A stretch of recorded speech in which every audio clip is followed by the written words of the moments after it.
I haven't talked about this very many times, much less on YouTube, but I'm going to tell you about my alien experiences. Starting at a young age, probably around 2nd grade, I believe, I started experiencing basically what you could call night terrors or just various nightmares, where I would go from my bedroom into my mom's bedroom and I would be very hysterical and I'd be crying, and she would attempt to wake me up for about an hour, but I would still be talking during this time. My eyes would be open during this time, but I was asleep still, or at least I was not conscious of what I was talking about or what I was saying. And slowly over an hour I would kind of come out of it and get little glimpses of where I was, and then I would fully come out of it, and I would just be kind of like wondering, like, you know, why am I sitting on this bed? What happened? So as the years went on, and this would happen, you know, maybe a few times a year, I started being able to get different feelings and understandings of what was happening to me. And I always felt like I was escaping something, and it always had a feeling like I was trying to, I know it sounds funny, but get back on the earth. So I always felt like I was somewhere that was not on the earth, and I was just trying to get back down, and I felt very frantic. I guess right now I'll mention that I was raised in a very religious household, very Christian household. So a lot of my understandings of things are through that lens. So instead of basically what I'm saying is I had a tendency to think things had to do with the devil, God and the devil, versus, you know, aliens or anything like that. So immediately I guess you could say, turned off by that type of experience, thinking it must be bad. So I was scared. My family just told me it was dreams and nightmares, and tried to, like, you know, have me not eat sugar before I went to bed, that kind of stuff. So as time went on, it happened and happened, and when I was in 6th grade, I got pneumonia, and so I was home from school, and I just had another dream or a nightmare.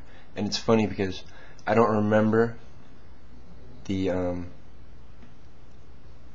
don't remember really even telling anybody about it. I just remember when my mom got home from work, and then later on my grandmother and grandfather coming over, and they all wanted to talk to me because for some reason I had called them and told them that my grandpa had come over and, like, hurt me or something like that.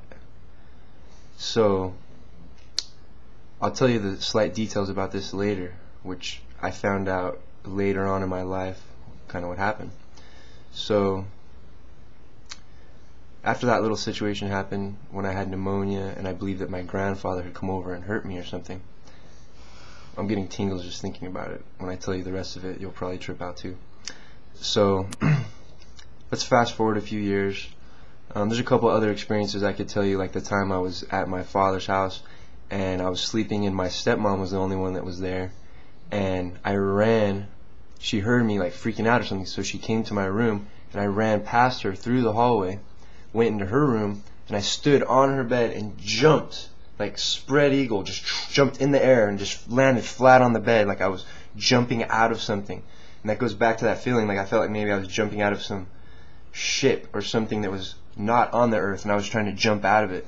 So that's just another experience, and there's several more like that.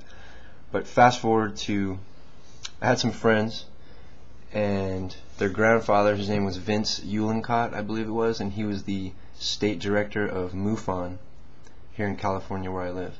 So they told me lots of things.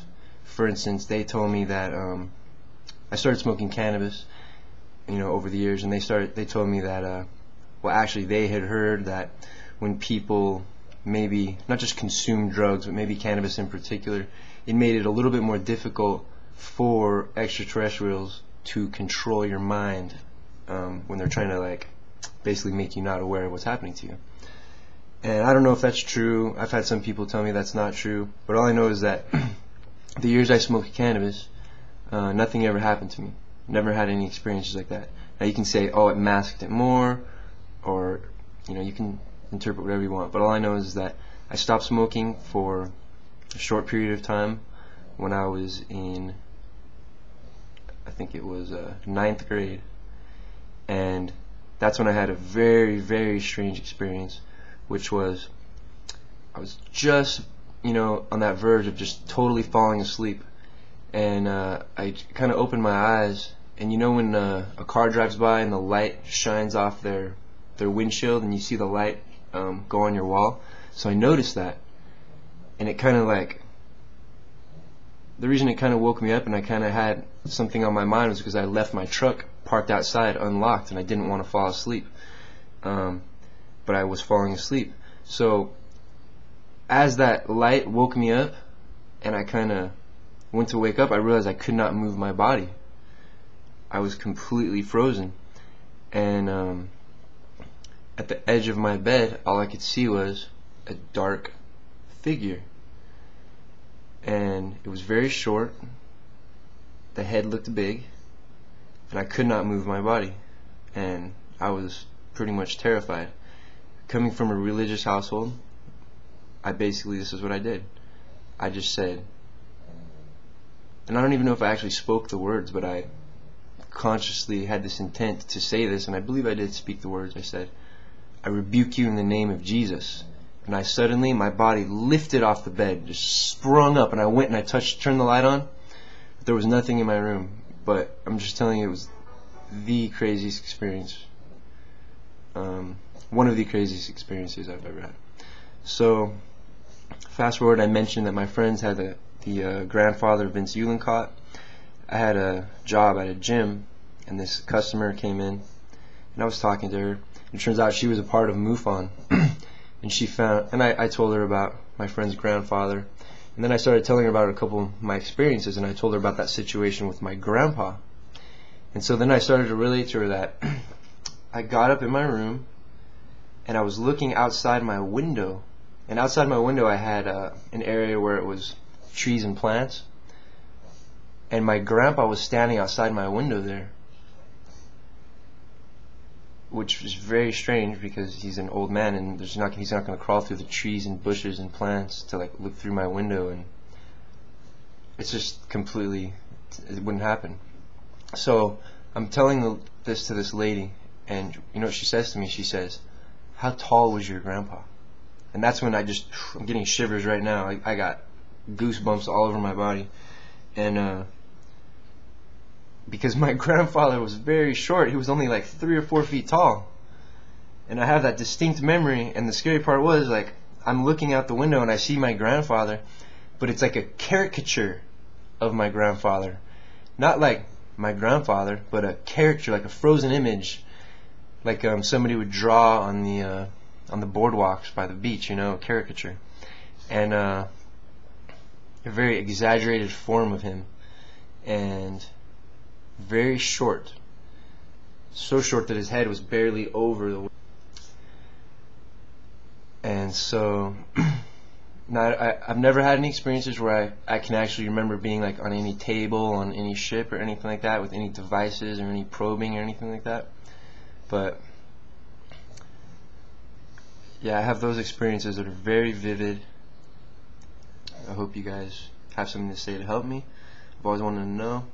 I also, just before I go, I have a mark on my knee, which it seems like it's a tattoo. It's 2 dashed lines on my knee. I've had them for the longest time. I have no idea how they got there. Like 2 blue dashed lines on my knee. I have some scars, 3 little tiny scars on my side that I do not know how they got there. And I don't know.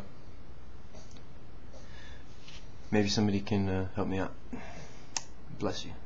Thank you for watching.